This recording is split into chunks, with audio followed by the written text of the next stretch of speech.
ಸ್ನೇಹಿತರೆ ನಮಸ್ತೆ. ನಾಡು ನುಡಿ ಯೂಟ್ಯೂಬ್ ಚಾನಲ್ಗೆ ನಿಮಗೆಲ್ಲ ಸ್ವಾಗತ. ಸ್ನೇಹಿತರೆ, ಭಾರತೀಯ ರಿಸರ್ವ್ ಬ್ಯಾಂಕ್ ಈಗ ಬ್ಯಾಂಕ್ ಲಾಕರ್ನಲ್ಲಿ ಚಿನ್ನವನ್ನು ಇಟ್ಟವರಿಗೆ ಮಹತ್ವದ ಆದೇಶವನ್ನು ಹೊರಡಿಸಿದೆ.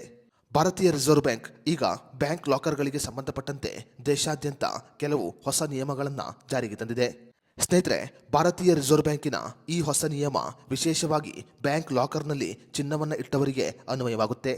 ಹಾಗಾದರೆ ಭಾರತೀಯ ರಿಸರ್ವ್ ಬ್ಯಾಂಕ್ ಬ್ಯಾಂಕ್ ಲಾಕರ್ನಲ್ಲಿ ಚಿನ್ನವನ್ನು ಇಟ್ಟವರಿಗೆ ನೀಡಿರುವ ಆದೇಶ ಏನು ಅನ್ನೋದರ ಬಗ್ಗೆ ಸಂಪೂರ್ಣ ಮಾಹಿತಿಯನ್ನು ಈ ವಿಡಿಯೋದಲ್ಲಿ ನಾವು ನಿಮಗೆ ತಿಳಿಸಿಕೊಡ್ತೀವಿ. ವಿಡಿಯೋ ತುಂಬ ಇನ್ಫಾರ್ಮೇಟಿವ್ ಆಗಿದೆ, ಎಲ್ಲೂ ಸ್ಕಿಪ್ ಮಾಡದೆ ನೋಡಿ. ಹಾಗೂ ಈ ಮಾಹಿತಿಯನ್ನು ಬ್ಯಾಂಕ್ ಲಾಕರ್ ಹೊಂದಿರುವ ಪ್ರತಿಯೊಬ್ಬರಿಗೂ ಶೇರ್ ಮಾಡಿ. ಸ್ನೇಹಿತರೆ, ಸಾಮಾನ್ಯವಾಗಿ ಬ್ಯಾಂಕ್ ಲಾಕರನ್ನು ಪಡೆದುಕೊಳ್ಳುವವರು ಆ ಲಾಕರ್ನಲ್ಲಿ ಚಿನ್ನ ಸೇರಿದಂತೆ ಇನ್ನುಳಿದ ಅಗತ್ಯ ದಾಖಲೆಗಳನ್ನು ಇಡುತ್ತಾರೆ. ಆದರೆ ಹೆಚ್ಚಾಗಿ ಜನರು ಬ್ಯಾಂಕ್ ಲಾಕರ್ನಲ್ಲಿ ಚಿನ್ನವನ್ನು ಇಡುವುದನ್ನು ನಾವು ಗಮನಿಸಬಹುದು. ಸ್ನೇಹಿತರೆ, ಭಾರತೀಯ ರಿಸರ್ವ್ ಬ್ಯಾಂಕಿನ ನಿಯಮದ ಪ್ರಕಾರ ನೀವು ಬ್ಯಾಂಕ್ ಲಾಕರ್ನಲ್ಲಿ ಚಿನ್ನವನ್ನು ಇಟ್ಟರೆ ಬ್ಯಾಂಕಿನವರು ಆ ಚಿನ್ನಕ್ಕೆ ಯಾವುದೇ ರೀತಿಯ ಸುರಕ್ಷತೆಯನ್ನು ಕೊಡುವುದಿಲ್ಲ. ಅಂದರೆ ಬ್ಯಾಂಕಿನವರು ಆ ಚಿನ್ನಕ್ಕೆ ಜವಾಬ್ದಾರಿಯನ್ನು ತೆಗೆದುಕೊಳ್ಳುವುದಿಲ್ಲ.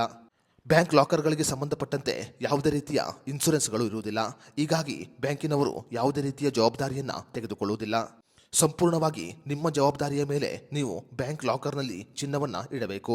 ಸ್ನೇಹಿತರೆ, ಈ ಕಾರಣಗಳಿಂದ ನೀವು ಬ್ಯಾಂಕ್ ಲಾಕರ್ನಲ್ಲಿ ಚಿನ್ನವನ್ನು ಇಡುವಾಗ ನೀವು ಜಾಹೀರಾತು ಮಾಡಿ ಮೌಲ್ಯವನ್ನು ಆಧರಿಸಿ ಚಿನ್ನವನ್ನು ಇರಿಸುವುದು ಬಹಳ ಅಗತ್ಯವಾಗಿದೆ. ಸ್ನೇಹಿತರೆ, ನೀವು ಬ್ಯಾಂಕ್ ಲಾಕರ್ನಲ್ಲಿ ಚಿನ್ನವನ್ನು ಇಡುವ ಬದಲು ಗೋಲ್ಡ್ ಮಾನಿಟೈಸೇಷನ್ ಸ್ಕೀಮ್ನಲ್ಲಿ ಚಿನ್ನವನ್ನು ಇಟ್ಟರೆ ನೀವು ಬ್ಯಾಂಕಿನಿಂದ ಬಡ್ಡಿಯನ್ನು ಪಡೆದುಕೊಳ್ಳಬಹುದು. ಬ್ಯಾಂಕ್ ಲಾಕರ್ಗಳಿಗೆ ಹೋಲಿಕೆ ಮಾಡಿದರೆ ಗೋಲ್ಡ್ ಮಾನಿಟೈಸೇಷನ್ ಸ್ಕೀಮ್ ಅನ್ನೋದು ಒಂದು ಲಾಭದಾಯಕ ಸ್ಕೀಮ್ ಆಗಿದೆ.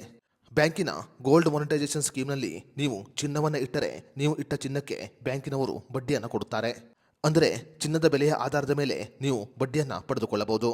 ಅದೇ ರೀತಿಯಲ್ಲಿ ಬ್ಯಾಂಕ್ ಲಾಕರನ್ನು ಕ್ಲೋಸ್ ಮಾಡುವವರು ಕಡ್ಡಾಯವಾಗಿ ಬ್ಯಾಂಕಿನ ಒಪ್ಪಂದವನ್ನು ರದ್ದು ಮಾಡುವುದು ಅಗತ್ಯವಾಗಿದೆ.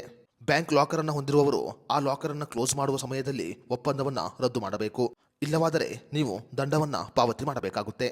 ಸ್ನೇಹಿತರೆ, ಭಾರತೀಯ ರಿಸರ್ವ್ ಬ್ಯಾಂಕ್ ಬ್ಯಾಂಕ್ ಲಾಕರ್ಗಳಿಗೆ ಸಂಬಂಧಪಟ್ಟಂತೆ ಜಾರಿಗೆ ತಂದಿರುವ ಈ ನಿಯಮಗಳ ಬಗ್ಗೆ ನಿಮ್ಮ ಅನಿಸಿಕೆ ಅಭಿಪ್ರಾಯವನ್ನು ನಮಗೆ ಕಮೆಂಟ್ ಬಾಕ್ಸ್ನಲ್ಲಿ ತಿಳಿಸಿ.